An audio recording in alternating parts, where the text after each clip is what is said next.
திருப்பூர், விழுப்புரம், தூத்துக்குடி உள்ளிட்ட மாவட்டங்களில் பரவலாக கனமழை பெய்த நிலையில் தமிழகத்தில் 13 மாவட்டங்களில் இன்று கனமழைக்கு வாய்ப்புள்ளதாக வானிலை ஆய்வு மையம் தெரிவித்துள்ளது. தமிழ்நாட்டின் பல்வேறு பகுதிகளில் மிதமான கனமழை பெய்து வருகிறது. திருப்பூர் சுற்றுவட்டார பகுதிகளில் 1 மணி நேரத்திற்கு மேலாக இடைவிடாமல் கனமழை பெய்தது. உடுமலைப்பேட்டை திருமூர்த்தி மலையில் உள்ள பஞ்சலிங்க அருவியில் காட்டாற்று வெள்ளம் ஏற்பட்டு மலையடிவாரத்தில் வெள்ளம் பெருக்கெடுத்து ஓடியது. கனமழையால் ஆண்டிப்பாளையம், மங்களம், பிச்சம்பாளையம், கரட்டாங்காடு, வெள்ளியங்காடு, அனுப்பர்பாளையம் உள்ளிட்ட பகுதிகளில் மழைநீர் சாலைகளில் பெருக்கெடுத்து ஓடியது. மேலும் திருப்பூர் நகரின் பிரதான சாலையான பெருமாநல்லூர் சாலையில் புதிய பேருந்து நிலையம் அருகே மழைநீர் முழங்கால் அளவிற்கு தேங்கியது.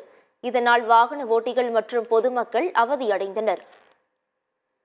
விழுப்புரம், கோலியனூர், காணை சுற்றுவட்டாரத்தில் கொட்டி தீர்த்த கனமழையால் சாலையில் மழைநீர் பெருக்கெடுத்து ஓடியது.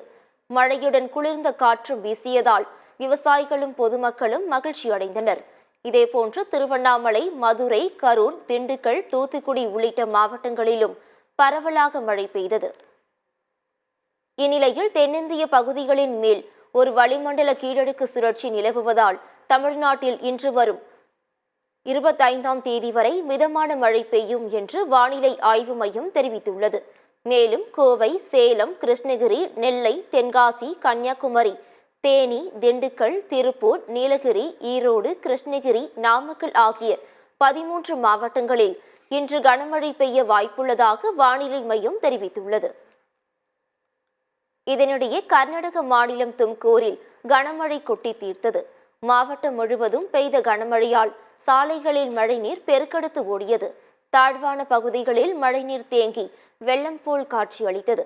சாலையோர கடைகள் மற்றும் வீடுகளுக்குள் தண்ணீர் புகுந்ததால் வியாபாரிகள் மற்றும் பொதுமக்கள் அவதியடைந்தனர்.